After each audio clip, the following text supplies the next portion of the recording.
Okay, we have Dara on and we need Linda. Here I am. Okay, Here I okay. am. All right, great. Many of you who are here already have met Linda in person, know Linda well, or have heard of Linda. She has earned the nickname the Pied Piper of Mahjong, which we will explain to you in a little bit. She has made Bryant Park an iconic venue to play Mahjong for locals and beyond. When Donna and I were fortunate enough to fit it into our whirlwind 2-day New York trip, we met Linda and Vivian there, and the other player was from South Africa, and there were people from all around, and she just happened to be passing by from South Africa and saw us playing and just had us sit down and stop and play our version. And Linda graciously taught her how to play according to the National Mahjong League. In the early 2000s, when Linda was obtaining her master's degree, she came up with Mahjong rules and posted them online as a free download, and they still are downloaded to this day. In 2010, as an exercise for her writing, she started a blog, and that blog she doesn't post often, but when she does, it's very insightful posts. And through that blog, the Bryant Park actually contacted her to start hosting their games. They were so successful since 2012 or 13 that they actually said summer's not enough, and they gave her free rent for winter as well. And then of course, COVID hit. So the summer and winter games at Bryant Park, we are looking forward to them starting up again, and we hope we can visit New York and do that again. So we would like to welcome Linda and welcome all of you to our Zoom talk. And if you could please tell us and introduce yourself and tell us about how you started playing the game. Okay, well, I guess, you know, I started as a youngster. So I was 9 years old, and this was back in many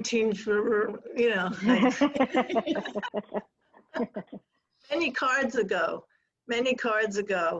And my aunt taught me. My aunt was the Pied Piper of Mahjong back in the day, in the 40s and the 50s. I mean, you know, we didn't call her that. You know, that name didn't come up until Rena Leppo decided to call me that. But she taught everyone how to play. My aunt was, we lived in the Bronx, and, you know, I grew up with a single mother. And she worked all day, and on Friday night she would go out to Roseland and leave me with my aunt. And that was my aunt's Mahjong night. Friday night was her Mahjong night. So they had a 2-bedroom apartment. So my cousins would sleep in one bedroom, and my uncle was relegated to the other bedroom. And I got to sleep on the couch while they were playing. So not only did I set them up and put out all the raisinettes and put out the pineapple and you know, set up the table and look at the tiles and learn the tiles, I got to watch them and listen to them and hear all the gossip and the dirty jokes and you know, of course, they were smoking and they were eating and chatting and playing. They must have played. They started about 8 o'clock and they played till about 2 or 3 in the morning. They really were kind of marathon players. So she had a core group of friends that she played with. I don't remember their names offhand, but somehow it sounds like Thelma, Velma, and Selma. You know, they all kind of had very similar sounding names. And so this was the core group, but my aunt taught everybody. She taught me, she taught my cousins, my uncle, anyone who came by, and she was sort of a people, well, I don't want to say a people collector, but you know, because that connotes something different. She was a people adopter. So all the stray cats in the neighborhood would come to my aunt. So we had plenty of fruits and nuts in the house. And they all learned how to play Mahjong. So it was a great training ground for Bryant Park because, you know, it's a public place. So everybody, everybody's welcome. And that's really, and my aunt played with everybody. She not just taught everybody. She had her Friday game, but she played with beginners. She was very, you know, people tell me I'm patient. Well, my aunt she was the saint. She had patience for everybody. So when people were saying, you know, how could you play with her? She's so slow and she can't make up her mind and she's crazy. And, you know, my aunt would say, oh, she means well. She means well. You know, she'll get it. She'll get it. She'll be a good player. And my aunt put up, she put up with a lot of stuff. But everybody, you know, came and played, and my aunt went to tournaments. She went on cruises. She got trophies. You know, she passed away in 1996. She taught me how to play and my cousin, so we played as a family when I was, you know, 9, 10 years old. Until, you know, once I became a teenager, I didn't really play all that much. But then I started playing again, like in my late teens and early 20s, with my aunt and her friends, and I played in her game. And then, of course, you know, I got married, I had a kid, and I didn't play that much. So there was this long period of time when I didn't play. And my aunt was going to all these tournaments. So she really started going to tournaments, I guess, the very first tournaments. She'd go to one called Green Dragons. I'm not quite sure where they were. Can Sheila unmute? I see Sheila nodding. Yeah, I can. Let me, I'll unmute Sheila. So Sheila has to unmute. Okay. I've heard of the Green Dragons. I thought they were based in Jersey, but I'm not quite sure. But I did hear of them. Yeah, she went to Green Dragons. Yeah. And then she would go out to Long Island with I forgot the name of the ones out on the island, but it was these two women, and you know, they would rent a space in the Holiday Inn, and they would go and play. Yeah, I forget the organization name. I don't know if it was East Wind, something like that. They were day tournaments, just Sunday. She would go, and you know, of course, they went to the Catskills. Not for the whole summer. We didn't have a lot of money, so we had friends that had a bungalow in the bungalow colony, and we'd all go up for a week. That was our summer vacation, and play Mahjong up in the Catskills. And my aunt used to go to a milk farm, which I guess now you just call it a spa. You know, they would call it a milk farm. You know, they would diet and play Mahjong, and you know, with the girls, and come back. So Mahjong really, you know, gave her a very strong social community as well. And when my cousin got married, she taught his wife how to play, and they became inseparable. And so my cousin and my aunt would go to these cruises and tournaments. And I don't know if my cousin is here. I don't think so, but she's a very difficult person to get along with. And I mean, some of my friends know her, know who I'm talking about, but my aunt got along with her at the tournaments. You know, she would complain to me afterwards, you know, but at the table, that goes away. You know, I mean, people can be really insufferable people. But when you're playing with them, you can forget that if they're a decent player. You know, you could say, you know, personalities don't matter, and you play, and you can enjoy the game with all kinds of different people. Well, Dara and I were witness in Mahjong on Bryant Park that time, and you were very patient. There were a lot of newbies, or they hadn't played American style Mahjong before, and you were very patient. So when did you start teaching Mahjong yourself?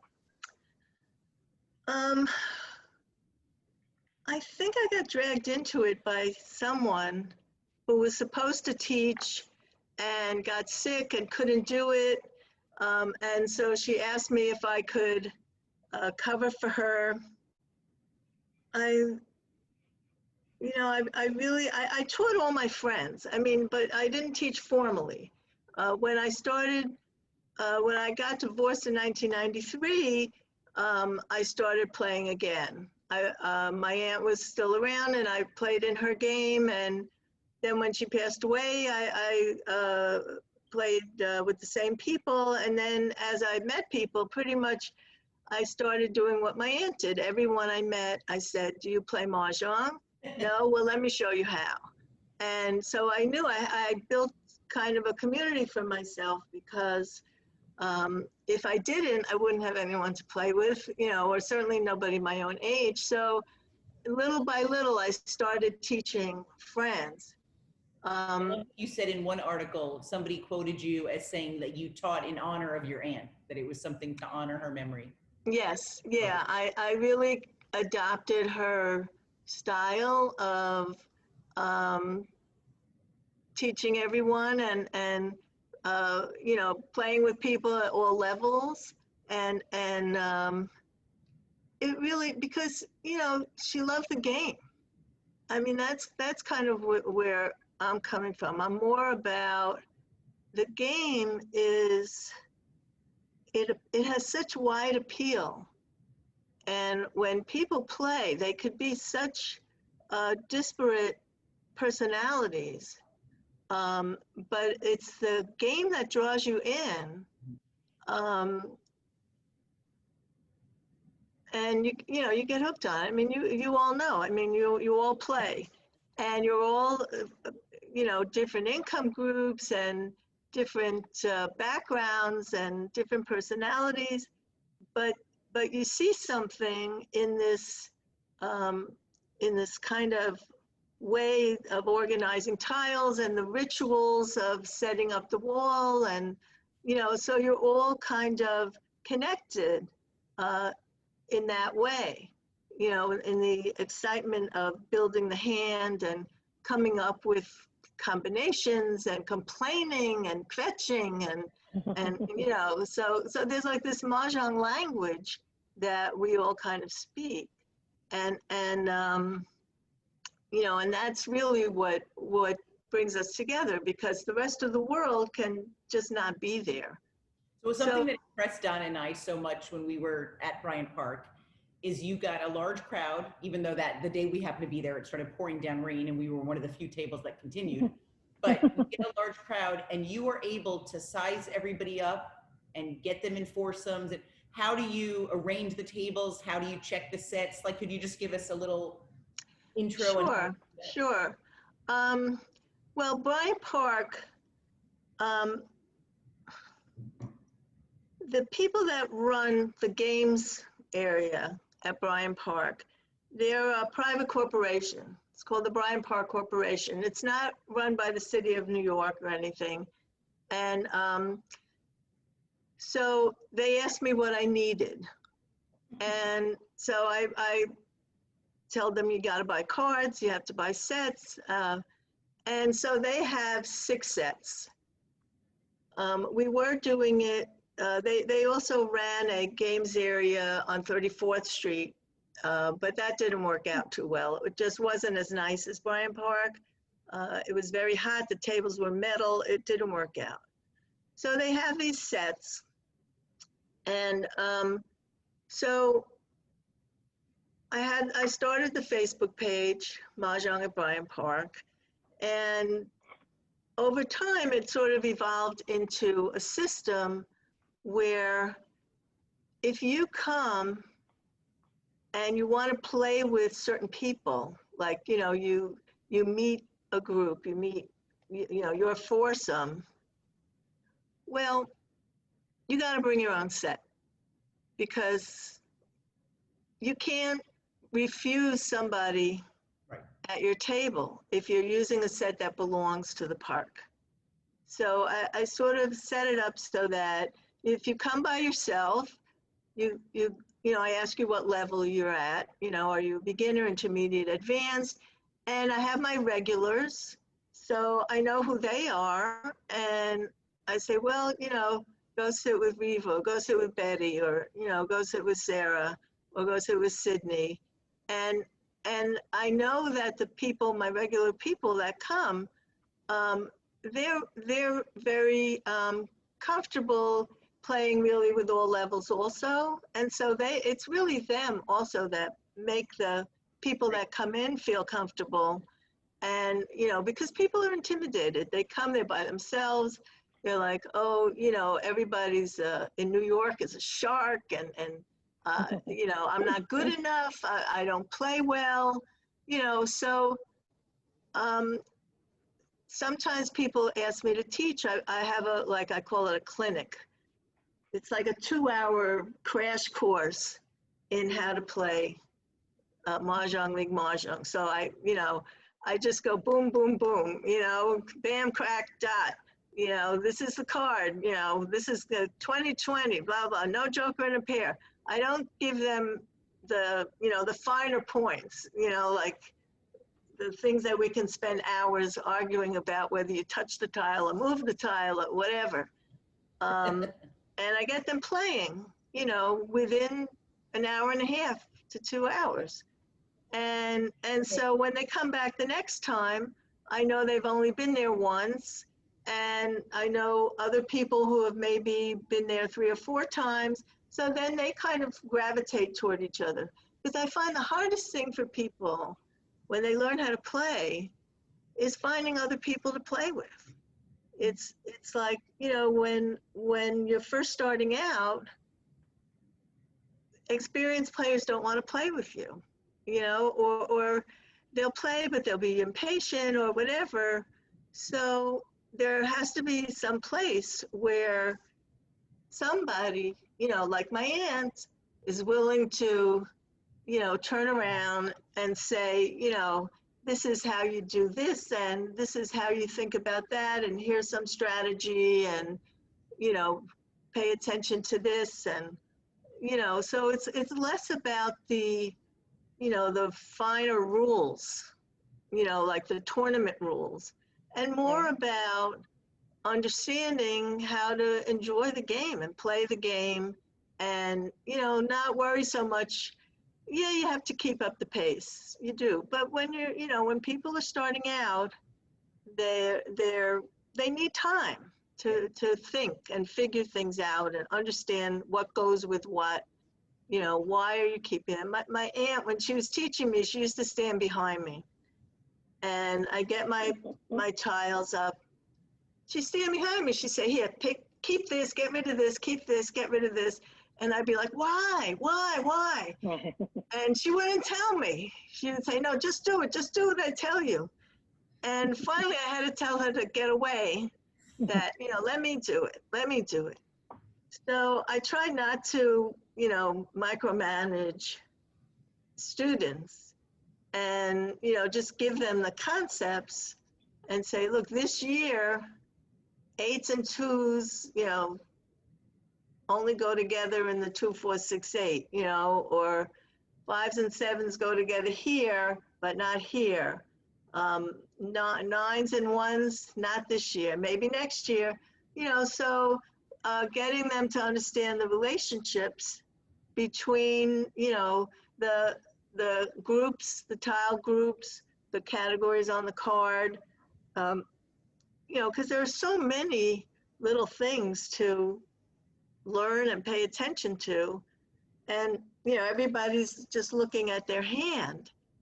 And so the hardest thing I find for new players is to take their eyes off their hand and start looking at the table and start looking at what other people are doing and start thinking about, you know, it's not about you. It's not just about you. It's about the totality of the entire deck, you know, for lack of a better word. Not to get too deep, but I find that a lot of players play how they're very similar to their personality. Some people are risk averse in life, and they avoid singles and pairs. So here you're saying it's not about you. That's another good, you know, life lesson. Well, Mahjong just reflects, you know, a lot of deep, you know, philosophical. I mean, that to me, that's very appealing. Yes. That there's a lot of philosophical elements to the game, and you're absolutely right that people play based on who they are. I mean, they really, you know, the hardest thing is to stay, you know, poker face and keep quiet, not give away your hand or give away too much information, because it's really a game about information. You know, everything you say is a tell. And, you know, every tile you throw is information about what you're holding, what you're not holding, you know, so even, you know, something innocuous like, oh, you know, or you know, a little kvetch here or there, tells something, you know, which, you know, when you think about playing online, that's the one thing I miss is hearing people complain. Right. Yeah. But Yeah, I you think can when we still finally do get it back if to you're, playing more in real life, people won't complain about those things for a little while. oh, no, they will. Yeah, you can't play this game without complaining. I'm sorry.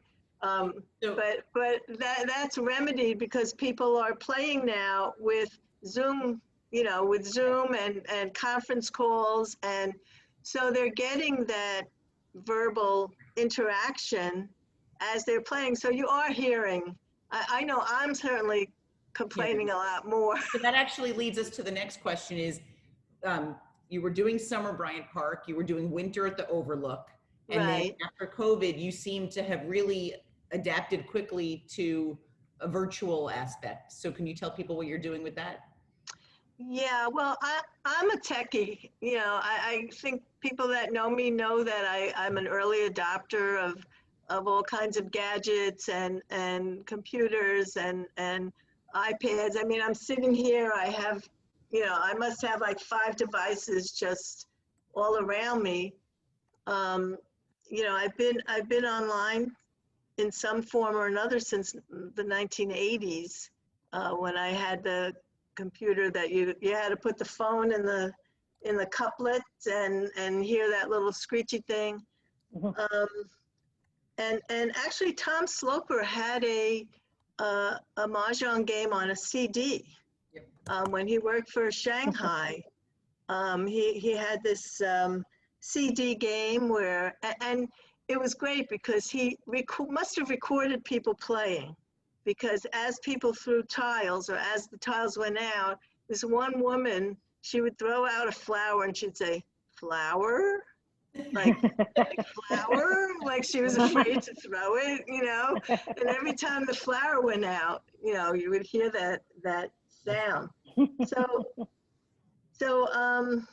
yeah, I mean, the winter in Bryant Park was not, it was not an ideal environment. I know there were some people here who experienced it. When we play in the summertime, we're next to the chess players. And for some reason in the summer, they were very quiet. We couldn't hear them. But when we played up in the Overlook, we were in an enclosed space. They were so loud and cursing and banging, and so we had to share the space with them, and it was not optimal.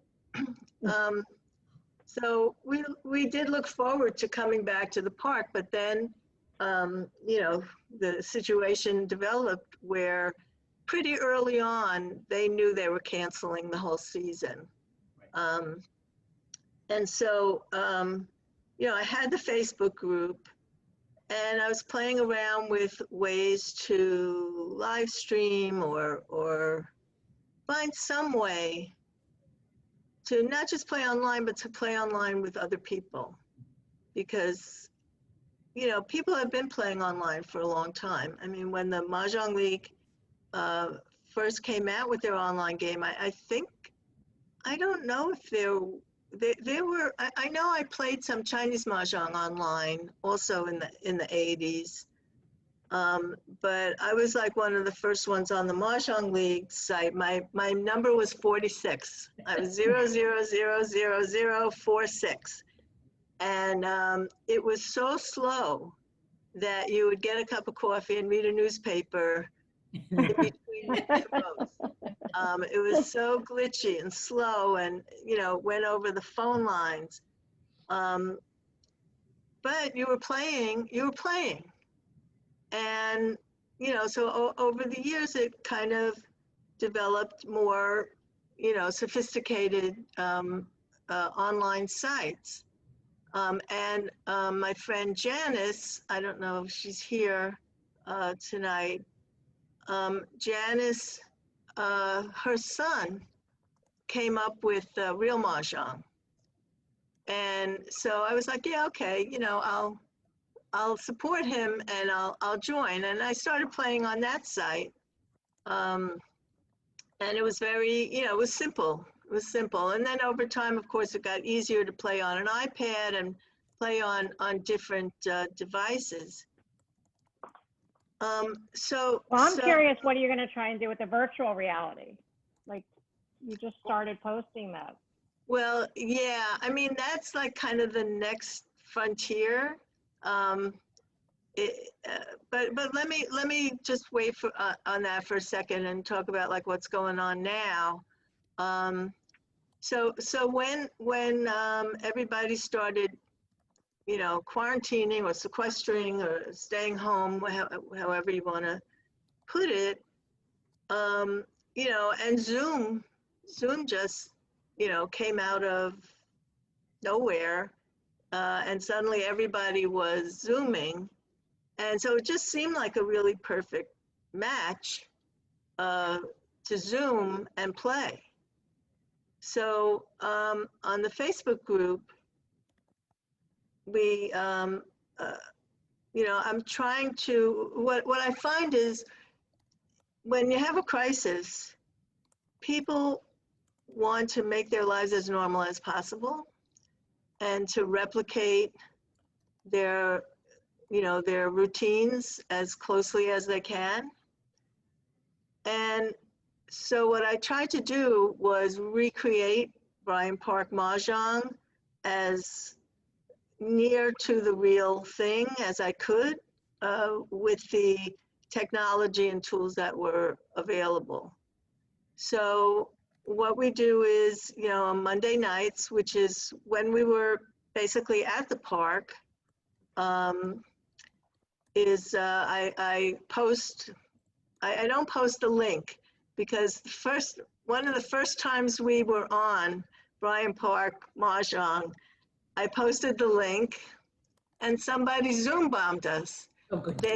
Suddenly we were talking on Zoom and there was a photograph of some old man in his underwear. It was a crotch shot, this old guy in these boxer shorts. And I was like, ew, and then they disappeared. So they actually posted that photograph on our Facebook page. And somebody, said, oh, look, there's a picture of somebody in their underwear. So I said, all right, no more links, no more links that anybody could just come in and because. Yeah, Donna's our gatekeeper because I'm the gatekeeper. The way around that is you could have a meeting, a conference waiting room. Waiting room. Yes. Well, this was before. This was at the very beginning, before Zoom was really, beefed up their gateways so that you had to have a password and so now we do that. And to make it a little more secure, I post the meeting numbers and ID in code. I post it in code. If you give me screen sharing, I'll show you my. Let's see if I can bring it up. Yeah, I like the way you do that. Yeah, great. Okay. Wait, give me a sec. I'm gonna open it.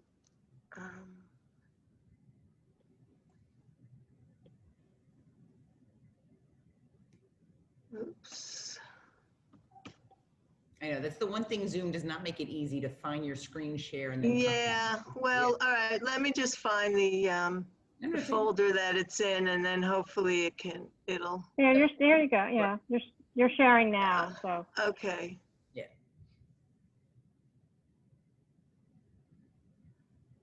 All right. Of I've course, also it's not, the technology I've learned how is to not. share just a part of the screen so they don't see everything that's on your screen. Yeah. A way to do that.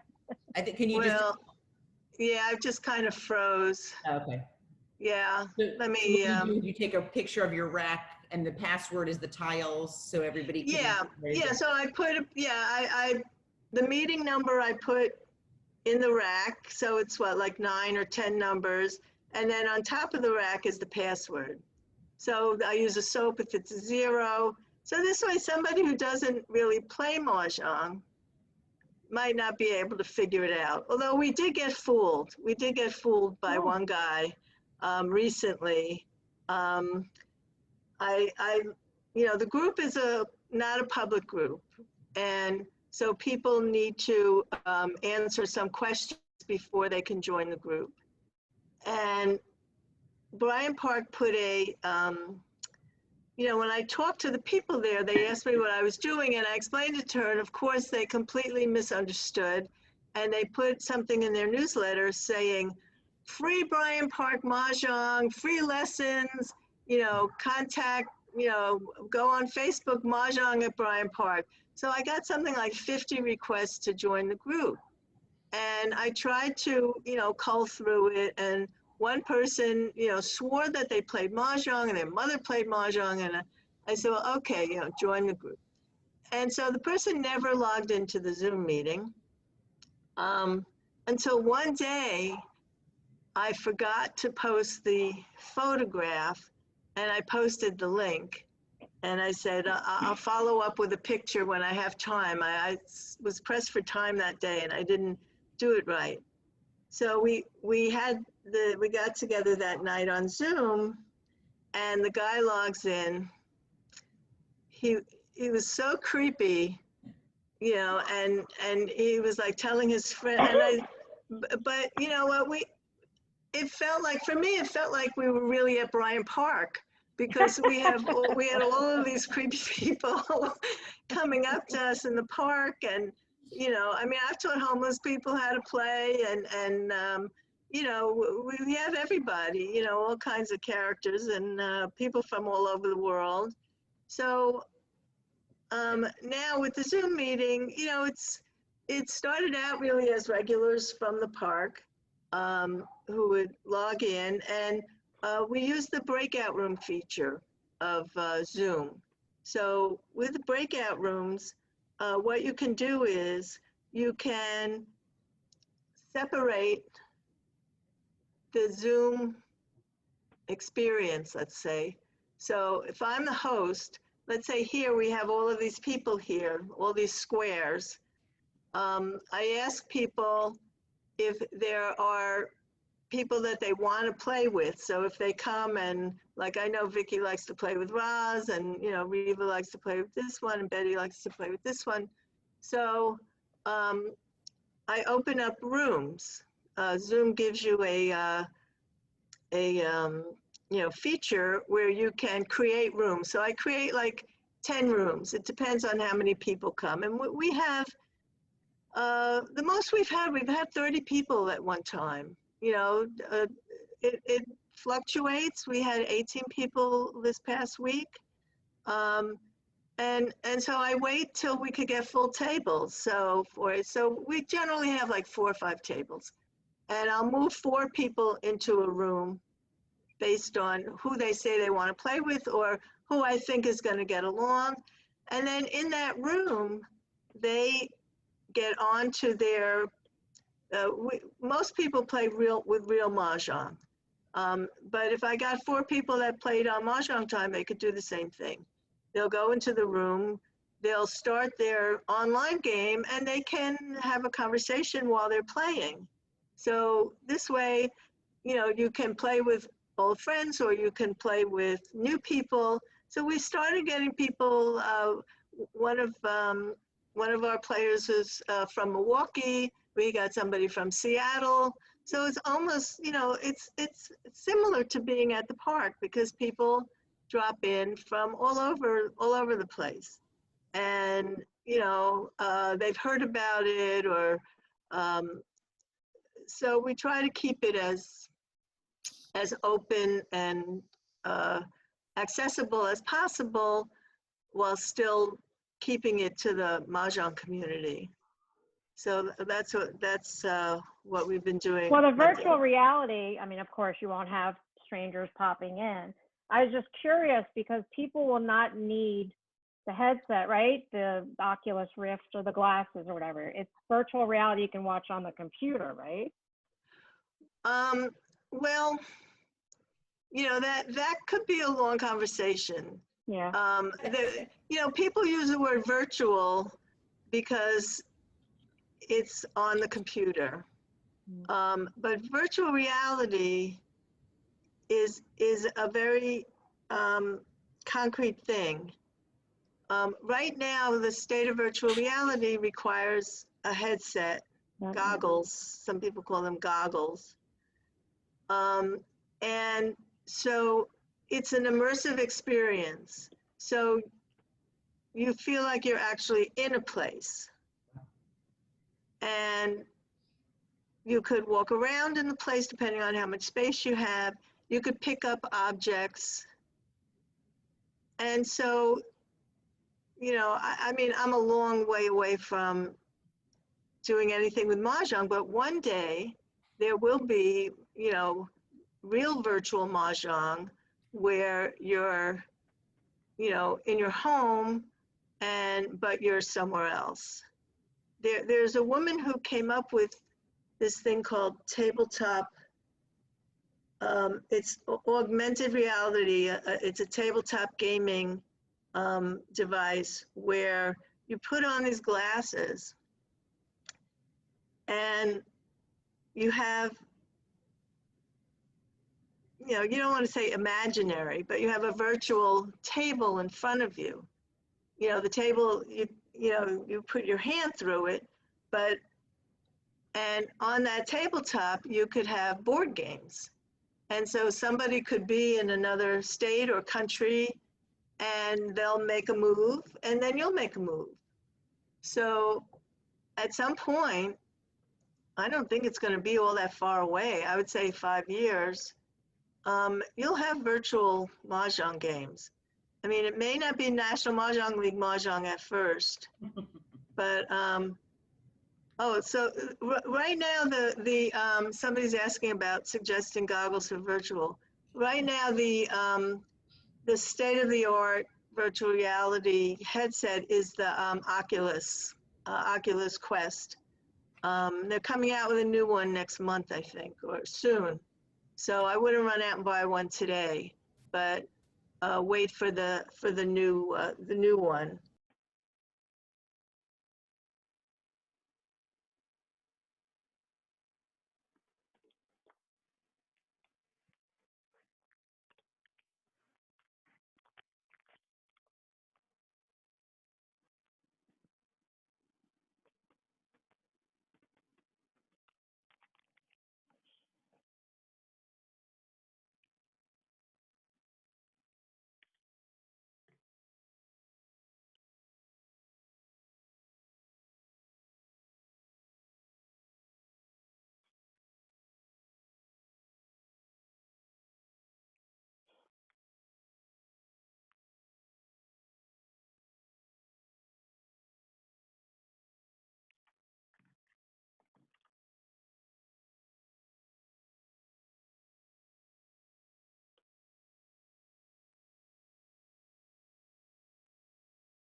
If they get 10, 12 people, they'll call me and I'll start a class. And I was teaching at the Forest Hills Women's Club.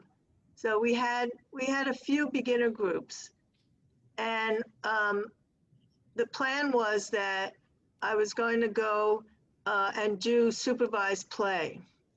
But then when COVID happened, I also brought them online. So we do a Zoom intermediate beginner and intermediate beginner Zoom talk strategy. We talk strategy. We talk, you know. So I'll screen share. Like for example, hopefully I'm going to try this again. Okay. And when are these, Linda? The intermediate, the different classes you have? This is Friday at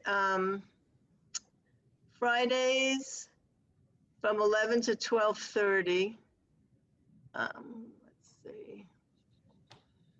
I don't care if you guys see my desktop. I'm very organized. Let's see. Here we go. All right. So, for example, when I play real Mahjong, I'll take a shot of my hand, a screenshot, and I'll give it to the group. I'll say, look, this was my hand. And then I'll say, and this is how it ended up.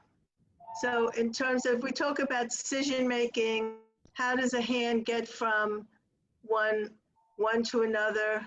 I'll show you, this was really funny. So here's a pickup that I had, right? 92 tiles left. So what am I playing here? You know, what would you play if you saw these tiles? You know, should I call the 9 cracks? Shouldn't I? I have 1 south, 1 north, 3, 6, 9. Am I playing 3, 6, 9? Am I, you know, what am I doing? I have these soaps, that's good, but I only have 1, 2. You know, so strategies that go into it. Now this hand I thought was hopeless. I took the picture and I said, oh, I got to show this to my group because somebody, Ellen in the group, she also screenshots her real Mahjong, and she says, what would you do if you got this? This hand is hopeless. I said, well, I'm going to show her a really hopeless hand. But then tiles later, look what I ended up with. 50 tiles later, I ended up with a hand, with a more viable hand. And then eventually it became even better, and I ended up winning on the last tile. So it's like, you know, the great thing about Mahjong is this kind of surprising nature that you never know what's going to happen. It looks like hopeless, but, you know, you end up winning. Yeah, most people would look in the 3, 6, 9, you know, or maybe all 9s or something. I know. Yeah. I mean, that's, yeah. So you have to think out of the box. You have to, you know the card. You have to, you know, be aware of what's going out. And so whether you're playing online or whether you're playing, you know, at home, the strategies don't change. And how do you set up your rack typically? Do you have the same method each time? Yeah, I guess, you know, the ritual. I mean, doesn't everybody do it the same way? No, I know Arlene doesn't. Is Arlene here? She, I don't know how she does it. Arlene's here. Yeah. With a big note from Christine. Christine changes everything. Yeah, Yeah. I'm here. I set up my tiles differently. I always put my jokers to the left. I never integrate my jokers, and I keep all my suits together. And I try to move my tiles as least as possible so that people can't quite, you know, they can't quite know if I'm near a hand or not. Sometimes I don't know if I'm near a hand. Yeah. So, but I know it makes it hard to bet on her because you don't know what the hell she's doing. You look at her hand and say, well, oh, all right, yeah, if I put this over here and that there. Now, I'm a traditionalist. I organize my tiles by category. You know, I use Tom Sloper's, you know, pairs, put your pairs together, put your friends together, you know, and all my garbage goes to the right. So it's kind of a no-brainer. I don't really think too much about that, although I'm very careful at the end of the game to pretend that I got something so everybody thinks I'm set. Maybe I shouldn't say that if the people I play with are here, you know. I say, oh, okay, you know, and I'll put it in my hand and I'll throw something out. Even though I'm really far away, I act like I'm set. So people are afraid to throw anything. So every year you do a review of the National Mahjong League card. And so how do you compare this year's to last year's? And are any tips for the 2020 card? I don't know. I don't really think of it that way. You know, when I do the analysis, my thinking is more that, you know, you can't really take a picture of the card and post it online because it's copyright and there's issues with copyright. But people really want to know, you know, what's coming. So the line by line analysis is more comparative. This is what it was this year and now it's this. This is now this and this is now that. So that while people are waiting for the card, you know, of course people are gonna, you know, share the card when they get it, but for people who don't want to break the law, you know, they could do it this way and see the side by side. You know, the thing is, once the card comes out, I completely forget the other card. So I can't really say right now, although there are some hands I miss, although I can't remember what they are right now. But when I'm playing, people missing the addition hands. Addition hands people are missing. That's a big one. I don't think there's much difference between addition and multiplication. I mean, you don't pay any attention to the symbols. So whether it's 6 times 4 or 6 plus 4, you know, right. It's you know, I find that I sometimes forget that they're there, though. Right. You know, because they're not in that addition category, I forget them. Well, earlier until I'm playing 5 and 7, 5 times 7, and I get 6s, and I don't know whether to do 5, 6, 7 or 5 times 7. You know, but that's the cool thing about the multiplication hands is that they're switchable. You know, if you get 4s and 6s in 2 suits, you can either do 4, 5, 6 in 3 suits or 4 times 6. You know, so earlier on in the call, Janet asked, do most players find this year's card difficult? Have you heard feedback from people of thinking it's difficult? I personally don't think it's any more difficult than any other card.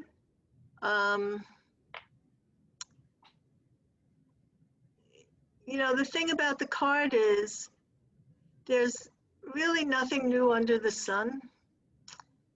And so it's difficult if you don't have the tiles and you don't know what to do with the tiles that you do have. So it's not the card that's difficult so much as wrapping your mind around what it is you have to do to make the hand. So, and again, we all know you can get really lucky and have a pickup where the direction is clear from the beginning, and then it's not difficult. Then you say, oh, this game is so easy. You said wrapping your mind around, which is actually one of the other topics we were going to talk about.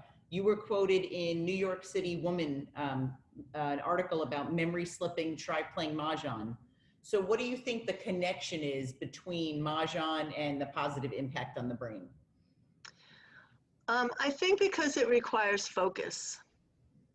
It requires, you know, as I said before, not just focus on the tiles in front of you, but focus on the peripheral things, you know, what people are throwing, what people are exposing, what you passed that didn't come back, what you passed that didn't get thrown out, how many flowers are out, you know, how many jokers are showing, what am I going to discard? So you have to think of so many things at one time that, you know, your brain is firing, you know, it's like exercising.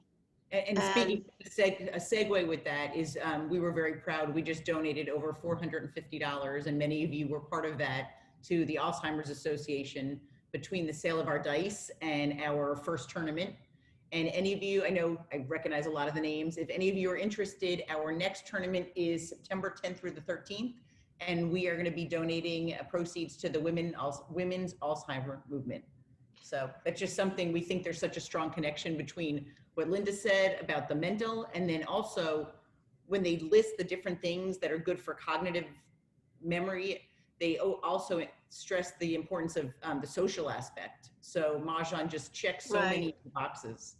Yeah, and I have to say, you know, you guys and the community as a whole have really stepped up during this time to present alternatives to the Mahjong community. You know, you know, just everyone all over the country.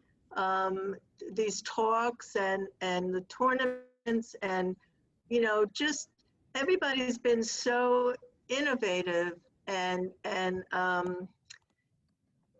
you know, really being able to celebrate the game in other ways, you know, that we're not really, we haven't really been doing, you know, because Mahjong started, I mean, when my aunt played, she had her little core group, and they met really at her house every week. Over time, you know, Mahjong kind of fell out of favor maybe in the 60s, a little more in the 70s, but because, you know, women were working, they weren't home with the kids, and they weren't getting together as much. And then it started becoming more and more popular, and especially as people started retiring. But what I noticed is it became, you know, the tournaments became more popular, the social Mahjong, especially in public spaces, not just Bryant Park, but everywhere I go, there's meetups, there's libraries that host Mahjong games, the senior communities, or, you know, if you go to visit somebody that lives in a senior community, there's like, you know, 20 games going on there, and you can always find a game. So it's not just, you know, 4 people or 5 people in a room. It's a much larger kind of fan base, and younger people are coming into it. So now this, with the virtual and these different opportunities to play and share the game, I don't think that's going to go away. I think even as people start playing again, and people are playing again, very small, we'll go back to the group of, you know, 4 or 5 trusted people. But as people start opening up and going back out into the community, I don't think that virtual Mahjong is going to be going away anytime soon. And I did have a great idea that I thought maybe you guys might want to pick up and run with, and that's the idea of a Mahjong Convention. Yeah, those are in the works. There was Michelle Frizzell had announced. Yeah.